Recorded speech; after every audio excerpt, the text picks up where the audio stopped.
চৈত্র পূর্ণিমা 12ই April শনিবার দিন করুন এই টিপসটি, আপনাদের 100 কি 200% মনস্কামনা পূর্ণ হবেই। আপনার হনুমান জয়ন্তীর দিন সকালবেলা স্নান টান করে শুদ্ধ বস্ত্র পরে লাল কাপড় পরার চেষ্টা করবেন, যে কোনো লাল জিনিস পরার চেষ্টা করবেন, এতে কিন্তু খুব ভালো রেজাল্ট পাবেন। তার সাথে হনুমানজিকে একটা পান অর্পণ করবেন, পানের মধ্যে 3টে লবঙ্গ 3টে এলাচ দেবেন, দিয়ে হনুমানজিকে অর্পণ করবেন। হনুমানজির কিন্তু পান খুব প্রিয়। তারপরে আপনারা 7টা অশ্বত্থ পাতা নিয়ে নেবেন, নিয়ে তার মধ্যে রাম রাম লিখবেন। এক একটা পাতায় এক একবার করে রাম লিখবেন, চন্দন দিয়ে লিখবেন, নিয়ে লাল সুতো দিয়ে বেঁধে হনুমানজির গলায় পরাবেন।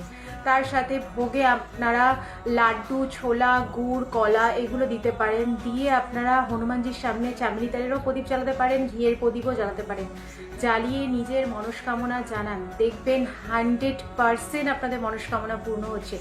এই দিনটা কিন্তু খুব ভালো একটি দিন। এই দিন যদি আপনারা হনুমানজিকে মন প্রাণ দিয়ে পুজো করতে পারেন, বা যেভাবে বললাম সেইভাবে যদি করেন, আর লাস্টে হনুমান চালিসা পড়ুন। আপনারা যে যেরকম পারেন, কেউ 7 বার পড়তে পারেন, 11 বার পড়তে পারেন, 21 বার পড়তে পারেন, যার যেরকম পড়তে পারেন সেই হিসাবে আপনারা পড়ুন। পড়ে আপনারা নিজেদের মনস্কামনা রাখুন, দেখবেন আপনাদের মনস্কামনা কিন্তু অবশ্যই পূর্ণ হবে।